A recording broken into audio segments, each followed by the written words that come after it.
Renovemos las promesas antes de comer su cuerpo y su sangre.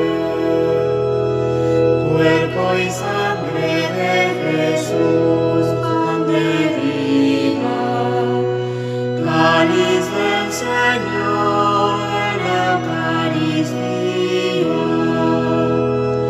El Espíritu de Dios confirmó nuestro bautismo y hoy imprime en nuestras almas el sello